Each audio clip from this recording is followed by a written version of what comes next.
Hello, welcome to my channel. Today I'm going to talk about the books that I read in February. Better late than never, right? I know is it April? March? Yeah, it's April. And, I wanted to make this video weeks ago, but it's happening now. I have my iced coffee. It's so late and I just really want to talk about these books because I read amazing books in February. So let's get started. It's so good. This is a coconut mocha coffee with whipped cream. It's really good. I have my little notebook that has my notes, books that I read, and my stats. So February was the best reading month that I've had since I started booktube, basically. I read 16 books in February. I think prior to this, the most that I read was like 12 or 13, maybe 13, and it was like in October when I read a lot. But I was a reading machine in February, like just reading so much. And it was awesome. I had an awesome time. I read 8 audiobooks and 8 immersion reads. I did not reread any books in February, and I read one of my 26 for 2026, and I DNF'd one of the books for my 26 for 2026. My average rating was a 3.29, and then I'll talk about my best book, worst book after I talk about all the books. So since I read so many books, I am going to talk about them briefly because I don't want this video to be so long. My first read was a disappointment. I read The Color of Dragons by R.A. Salvatore. I'm very confused by this book because I don't know why it was called The Color of Dragons when the color of the dragons had nothing to do with it. I'm like, literally, I looked up this book to make sure that the cover is correct for what's inside. Like, I was convinced this had to be like a mistake print because actually if you look up, I looked up this book and like the synopsis and it was a completely different book written by the same author. I was so confused. I did not like this book, unfortunately. This is a standalone. It is YA fantasy and you just would expect more dragons. The dragon bit was so little. I appreciated that there was no like spice in this. This is a retelling, but I don't know the like story, what the retelling is, but it has to do with like Camelot, but like before Camelot and Arthur.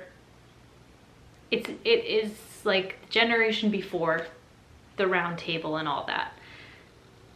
But there were the dragons. I guess they were like a dragon was important, but just I wanted so much more from the dragons, and I thought this was going to be really cool, like standalone, and it was not. I was pretty disappointed.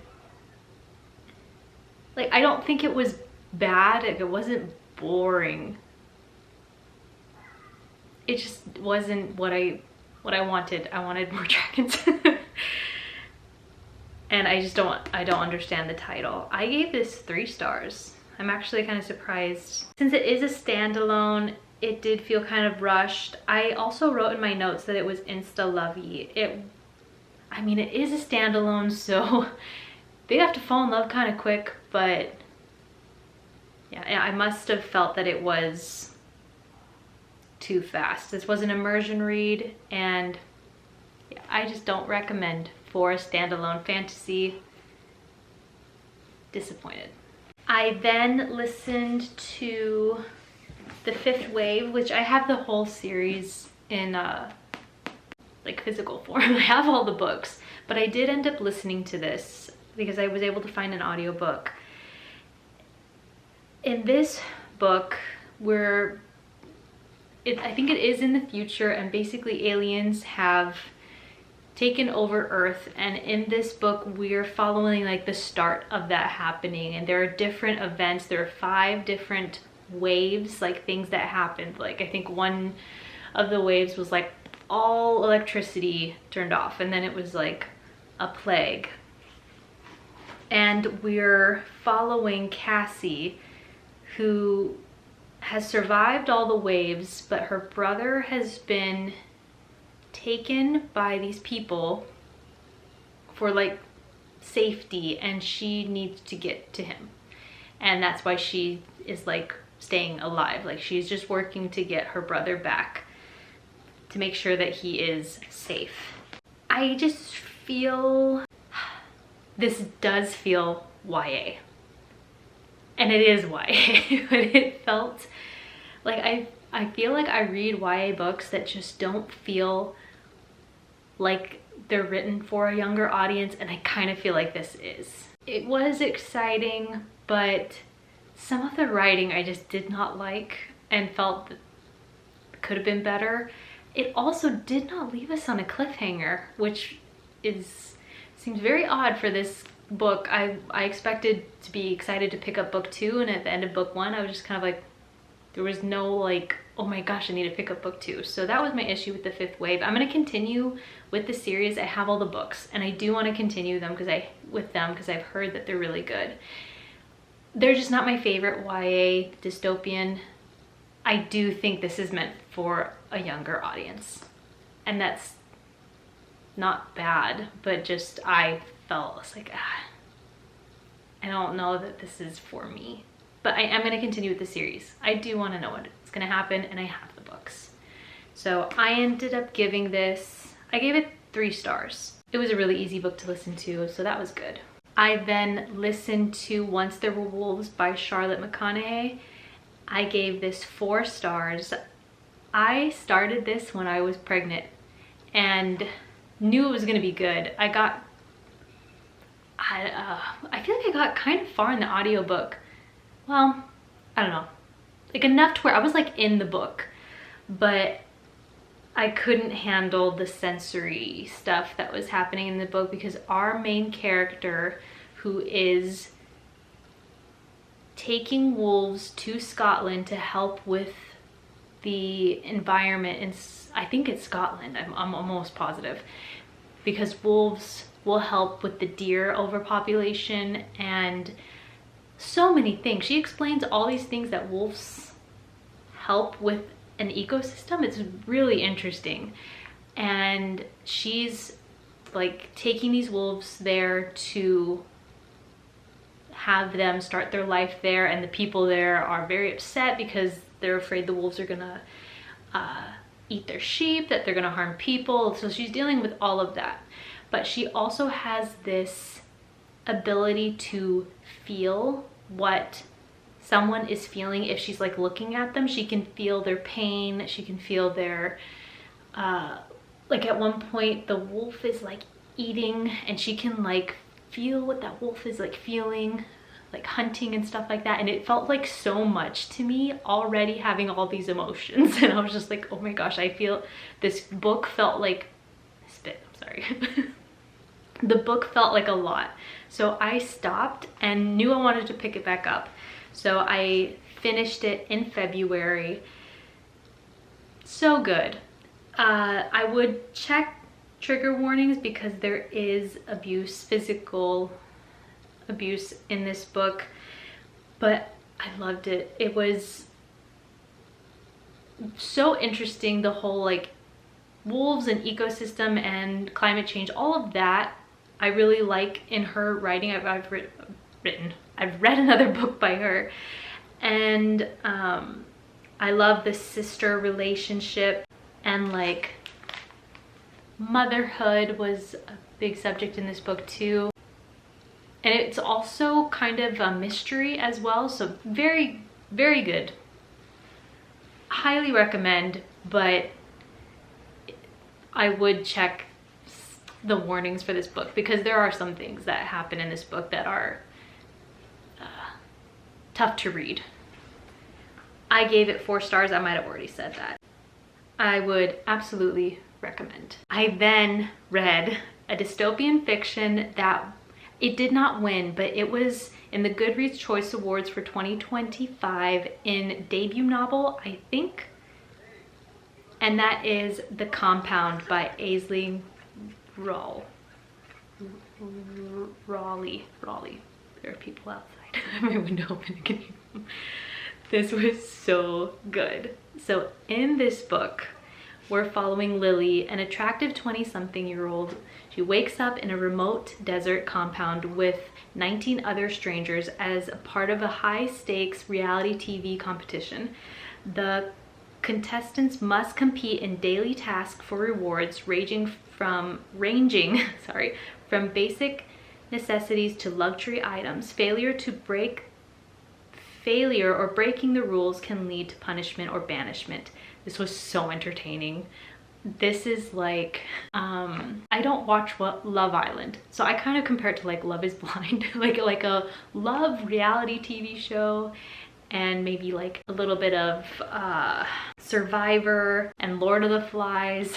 How far would you go for things or to win? How important is stuff? And when those things are taken away, what happens to you and the people around you? Like, people might do things that they wouldn't even imagine when rewards are on the line, or, you know, when everything's taken away from you. It is like Lord of the Flies, but in a love reality TV show. And it was so entertaining. Like, loved it. There's talk about global warming. This is a dystopian and is in the future, because in the book they talk a lot about the heat and how they don't want to leave the competition because to go home there are people suffering. It seems like the real world is not doing so well. And then of course in this competition, you know, you don't just like lose and not get anything. Like, you can get really severely punished if you like break rules. And I loved it. If you like love reality TV shows and like Survivor, and if you liked the Lord of the Flies book, I think this book is for you. I gave it 5 stars. I think this is my first 5-star of the year, actually, and I would highly recommend. It was so fun. Then I read my second 5-star of the year, which is Malibu Rising. This won the 2021 Fiction Award, Goodreads Choice Award. It's by Taylor Jenkins Reid. I knew this was going to be good. It's a Taylor Jenkins Reid. Every book I've read by her has been so good. This book takes place in Malibu, set in August in 1983. We're following 4 siblings of Mcconaghy, a popular singer, famous singer. I believe that's what he is. Yes. And the story is about family bonds, forgiveness, identity, and breaking cycles of abandonment. This was so heartbreaking. This like made me tear up. It was beautiful. Like, how she writes characters just so well. Like, she's such a good writer. This book feels like summer. This book made me want to go to the beach. You could like smell the like suntan lotion. You could like feel the heat of summer and the breeze off the ocean. It was so atmospheric. Like, this one made me want to go to the beach so bad. These 4 kids have it pretty tough with their famous father and their mother who's dealing with abandonment. And you might want to check trigger warnings for this one too, but very good and so sad. And when they got their surfboards, like I choked up. I was like, oh my gosh. Loved it. So that was my second 5-star of the year. It was like so many good books. I would absolutely recommend it. And yeah, I just had such a good time with that book. Then I read Hellbent by Leigh Bardugo. This is the second book in the what is this series called? It's like the name of our main character. I'm gonna give the synopsis of book 1 because I don't want to ruin book 2, but Ninth House follows Alex Stern, a troubled high school dropout with a traumatic past who can see ghosts. And they're called Greys in the book. She is unexpectedly offered a full scholarship to Yale. Alex is recruited by Leigh, the Ninth House, a secret society tasked with monitoring Yale's 8 other elite societies that secretly practice occult magic. Book 1 was awesome. I thought the Greys were really cool. It felt very atmospheric. I love like the dark academia, like being at Yale. It was very exciting. I really loved book 1, so I was really hyped to get into book 2. And Leigh Bardugo, I think, is a really good writer. I can't wait to read more stuff by her. However, like, and this was exciting. Like, I don't know, I feel like I got halfway and I was just like, this book is so good. And I just don't really like where we ended up at the end. And I don't want to say why because it would like spoil it. I guess it kind of got dark in a way that I don't like. I feel like, okay, demons and devils and stuff like that, I don't really like reading that. And that's where this book went. And I guess, I mean, it's called Hellbent. I knew that they were like, in this book, they are going to travel to hell to get someone, but I kind of thought like underworld, you know, they're gonna, it went too far, I guess, for me. And I'm so disappointed because I really like the grays, like the ghosts and like learning what these secret societies are up to and the mystery of it. Like, she captivates you like super well in her books. But unfortunately, I did not really love this book about halfway in. I gave it 3 stars. I just don't know if I'm gonna read book 3, which is coming out soon. I'm so disappointed. I thought this was gonna be like my series, and I don't know. I didn't, like, it like made me feel uncomfortable, so it's a shame. Then I listened to Book of Doors by Gareth Brown. This is a fantasy that started off so strong for me, and then by the end I was like, this book is kind of trash. Sorry.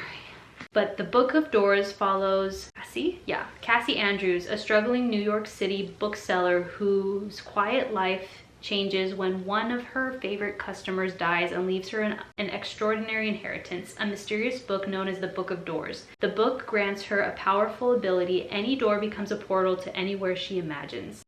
My issue with this book is that it had repetitive dialogue. Like, literally someone would say something and someone would be like, what? And then they would repeat the whole thing over again. But I feel like that happened multiple times. It was very strange. One word responses over and over again. Like, someone would say something and someone would say yeah or yes or no, or I think there was a German man, he would say yes in German, but like 10 times. And I was like, these conversations seem weird, like they're written weird. Like, there should not be so many just yes and no's in a conversation. The villain, some things just did not make sense. Like, a villain does something very bad during one scene near the end of the book, and then it was just like, okay, that happened, let's continue with what we're doing. And I was like, what? If this actually happened, this would, like, you would not just go back to normal like this. It felt so odd. And also the villains were really lame. I was really surprised at, and that portion was like the end of the book. What they were like saying was so corny and just cussing a lot. It felt very childish. It was very strange. But the beginning was really cool because this book was so magical and she was traveling the whole world using this book and felt very atmospheric. I was like, oh, this is so cool. And then there are other books that do other things. So I was all excited about this book. And then it was, I don't know what part. I think I started with the one word responses. Like, that's where I started to think like, something is weird about this writing, and then it just went downhill from there. So I do not recommend the Book of Doors. And I feel like a lot of people really like this book. There's a weird smell. Like, my window's open and I feel like I smell like fire. I don't know. I like checked my house because I was like, something burning? No, I guess not. But yeah, very disappointed by that book. I feel like I might need to talk a little faster. I do not recommend. I then read Remain by Nicholas Sparks. And this was kind of fun because I haven't read a Nicholas Sparks since maybe like 2016, 2017, and like earlier than that. Like, before I really got into reading, I read a few Nicholas Sparks. This is a mystery romance, and what I liked about it is that this is like a spooky romance because there are like ghosts in this. This is a supernatural romance about Tate, a grieving architect who falls in love with a woman named Wren while staying in a bed and breakfast in Cape Cod. He soon discovers Wren is a ghost tethered to the house, and he must uncover the truth truth about her mysterious death to free her. I thought that was interesting. I liked the spooky elements of this book. I thought it was fine. Nothing super memorable. I thought it was fine. I thought it was good. They're gonna make a movie about it. I would watch it, but it wasn't this romance that was like super sad and heartfelt, something I'm gonna like really remember. I gave it 3.75 stars. A 3 felt too low because I really did like the spooky aspect of it. Then I read another Taylor Jenkins read. This book.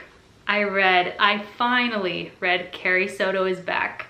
This won the 2022 fiction award for Goodreads. My sister's been trying to get me to read this book forever, and I like told her I don't know if I'm gonna like reading about a sport like that. I want to read about dragons. It seemed weird to read a sport event or whatever. I was so wrong. This book was amazing. We're following a 37-year-old retired tennis legend who makes a dramatic against the odds comeback to defend her Grand Slam record. This book, I loved it. It was so fun. I don't know anything about tennis. I like played it for like a few weeks one summer and like was so bad at it like when I was a kid, and I learned a lot about tennis reading this book. Like I feel like how she described the sport, like it's like you were watching a match, and it was so entertaining. I love that our protagonist is 37 years old and like trying to defend her title. I like that we were following someone a little bit older. I mean, I know 37 is not old, but I kind of like that we weren't following like a 19-year-old. She is so competitive. I loved the competitiveness in this book, and it's so exciting. Like this book made me like miss playing sports and miss like being a yeah, it made me miss playing sports so much. This made me want to try to play tennis, and it made me like want to learn more about tennis too. It was she's just such a good writer. It's no wonder that her books like win all the awards. I gave this book 5 stars. I was not surprised that it was so good. I knew it was gonna be good. I was just stubborn and didn't want to read it. I was just so, like, I felt like I was there, and that's something that she's so good at. Taylor Jenkins Reid is so good at like taking you into the book, like, and with these characters and making you feel so much for these characters. Like I cried. The father-daughter relationship, when he got her ice cream as an adult, I got choked up. I was like, oh my gosh. Highly recommend, even if you don't play tennis, if you don't play sports, if you're not super competitive, or if you kind of feel like it would be weird to read about a sport. It's so good, so good. I then listened to Remarkably Bright Creatures, which they're gonna make a movie of. I feel like that information just came out. This is a contemporary fiction. We're following Tova Sullivan, a 70-year-old widow working night shift at the aquarium to cope with her husband's death and her son's 30-year-old mysterious disappearance. She forms an unlikely bond with Marcellus, a highly intelligent, captive giant Pacific octopus who helps solve the mystery of her son's death. This book is about grief and loss, loneliness and connection, and aging, which I appreciate in a book. I like when books talk about that. It was good. I gave it 4 stars. I love the octopus, and the end was so good. Like I feel fondly of this book. I think fondly of it, but it was not a 5-star. It's not a book that I like think about all the time, you know, like Carrie Soto is Back. It was a book that I enjoyed. I liked the themes in this book, and it was good. I would recommend it. Then I listened to Maybe Next Time by Cesca Major. I just found this book, like I've heard of Remarkably Bright Creatures, Carrie Soto is Back. This one I just happened upon, and I was like, oh, this sounds interesting. So Maybe Next Time tells the story of Emma Jacobs, a busy London literary agent juggling work, children, and obligations. On an ordinary Monday, which also happens to be the anniversary of when she met her husband, Emma is overwhelmed, distracted, and fails to properly connect with her family. The next morning, Emma wakes up and it's the same Monday again. She soon realizes she's stuck reliving the same day over and over again. This is a sad book. I will say sometimes repeating the same day over and over again can get repetitive. Like, I got kind of tired of reading the same day over and over again, but it was really like made you like think, and it was very touching. You know, this book is talking about your relationship with your kids and your spouse mostly, and you know, you never know how much time you have with your loved ones and what is taking you away from spending time with them, connecting with them, what is distracting you from the most important people in your life, and would you regret not spending time with them or not connecting with them, not prioritizing, that's the word, not prioritizing your family. And it was sad. It's a sad book. I do recommend it if you like sad romances. And it's, yeah, I feel like I'm learning more about the romance genre. Like, this is a romance, but there's no like spice in this book. And I feel like sometimes I associate a romance book with like spice. Like they just have to go together. And that's not the case, because this is technically a romance, but this is about like loving your spouse, like and grief. So I'm trying to accept that romances can be good. Like they're not all just Colleen Hoover books. I then read Clockwork Angel, the first book in a Cassandra Clare trilogy. This is YA historical fantasy. This is set in Victorian London. The story follows Tessa Gray, a 16-year-old American girl who travels to England after her aunt's death to reunite with her brother, Nathaniel. Instead, she is kidnapped by two mysterious sisters. They reveal that Tessa possesses a rare and dangerous power. She magically transforms into other people by holding a person's object that belonged to them, perfectly mimicking their appearance and voice.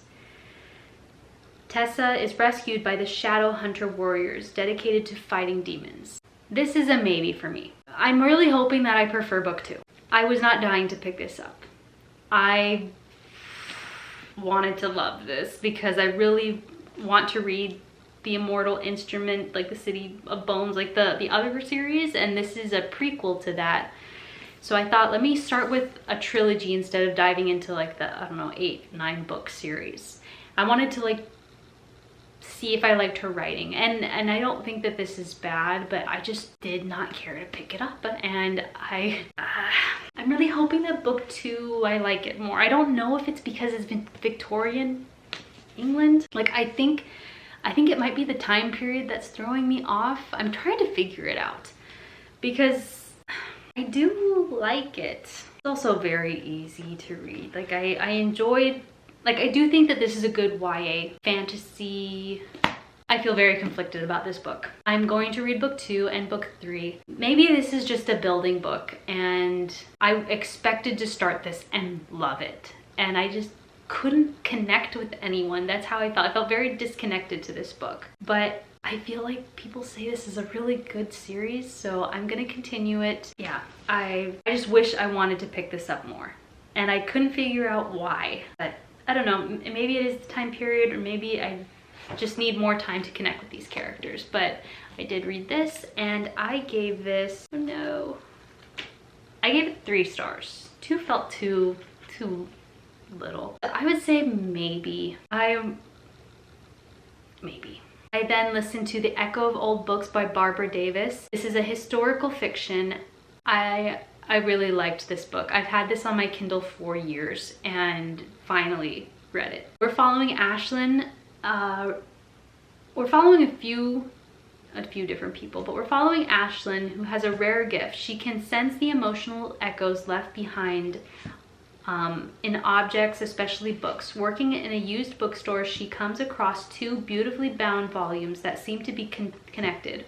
When she touches them, she feels powerful, lingering emotions of love, betrayal, and heartbreak. We're following dual timelines. We're following Ashlyn, who's trying to figure out what's up with these two books that she came across that have echoes that she's like trying to figure out, and then the story within those books, which is taking place at the beginning of World War II, and it is a love story, and I really enjoyed it. I wanted to know what was going to happen so bad. Like this was a book that I was like, I want to keep listening to it because I want to know what's going to happen to these people. I want to know what's going to happen to Ashlyn. I really think fell over there. Ghosts. I really enjoyed this book. I gave it 4 stars. I thought it was really good. I finally finished The Hunger of the Gods by John Gwynn. This is the second book in the Bloodsworn saga.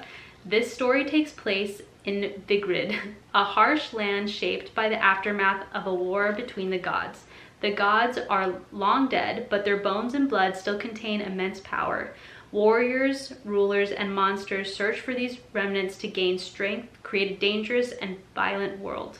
To gain strength, creating a dangerous and violent world. The novel follows 3 main characters whose paths slowly move towards the same conflict. I would recommend this, yes, but this is just, it's not a romantasy. This isn't like just the easiest book to pick up and read.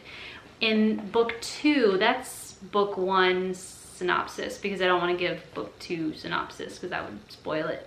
But we're following more than 3 and that was what was kind of hard because we're following a few other men. I don't think we're following any more women. We're following more men in this book than in book 1. And I think sometimes I just felt lost. I feel like I've talked about how confused I was by this book so in like vlogs and stuff. So it's very interesting.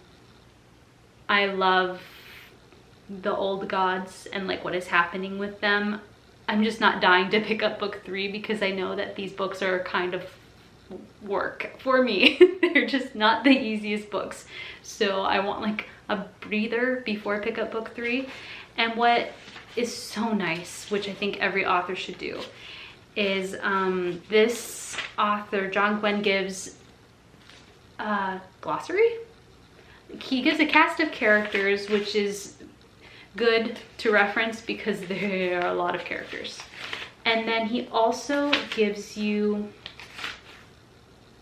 what's happened before. So he gives you a synopsis, like a few pages of what happened in book 1, which really helped because I'm not going to reread book 1 or book 2 to read book 3. These are long books. And I do want to know what's going to happen. I do want to complete a John Gwynn series.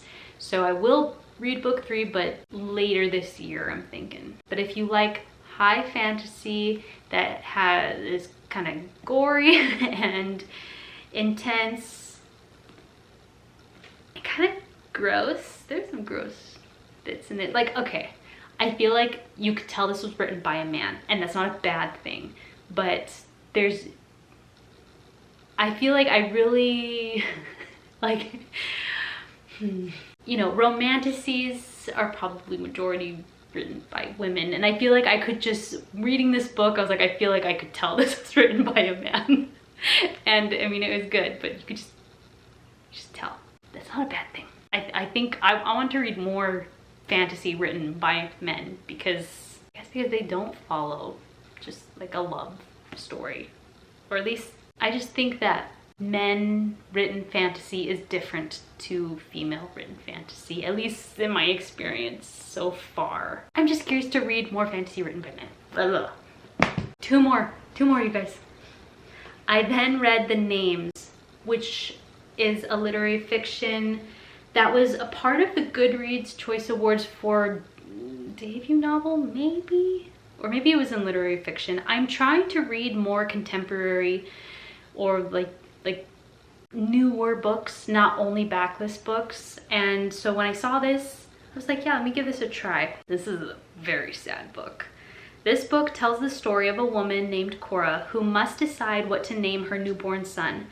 That one decision leads to 3 different possible futures, showing how a single moment can change the course of a life. This book's themes are the impact of domestic abuse on families, how small choices can shape an entire life, identity, destiny, including whether or not a name influences who we become. I do recommend this book, but I would definitely check all the trigger warnings, because there were times in this book I was like, this is hard to read, because I don't think I've read I haven't read a book that had so much abuse. It was very sad and awful, but so interesting, because we're following this boy's life, 3 different like routes his life took, because there were 3 names: the name that the father wanted, the name that the daughter wanted, and the name that the mother wanted.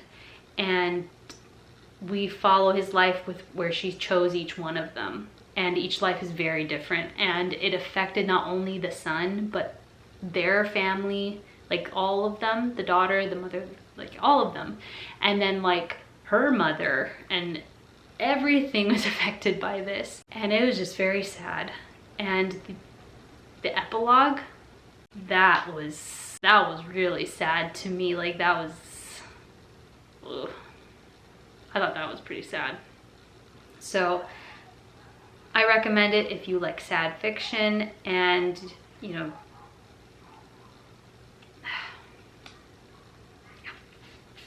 just check the trigger warnings. I gave it 4 stars. I think this is a book that's really gonna like stick with me. And the last book that I read, which was also very good, and a book that I don't think I'm gonna forget this book, How High We Go in the Dark. I'm not gonna say the author's name, because I don't even know if I've said it for all the other books, but I'm gonna say this one wrong. This won the Goodreads Choice Awards for sci-fi in 2022. The summary of this book: in the near future, scientists in the Arctic uncover a body of a prehistoric girl preserved in melting permafrost. While studying her remains, they accidentally release an ancient virus, which triggers a global pandemic known as the Arctic Plague. This is told through a bunch of short stories, and it covers a very long period of time, from like the start of like the people discovering the girl in the Arctic to like way in the future. And it is so sad. There's a lot of death, a lot of grief. There's a talking pig. Like, this book was just insane. There was so many things happening in this book. There's like one short story that I still don't understand, like what happened in that short story. I was like, what in the world? And I don't know that we're supposed to know, but it was really strange. And I did not mind that it was broken up into short stories. At first I was kind of like, short stories, it's kind of, I don't know, I would rather all be like one character, but they all made sense. They were all connected to the same like plague, the same event affecting the whole world.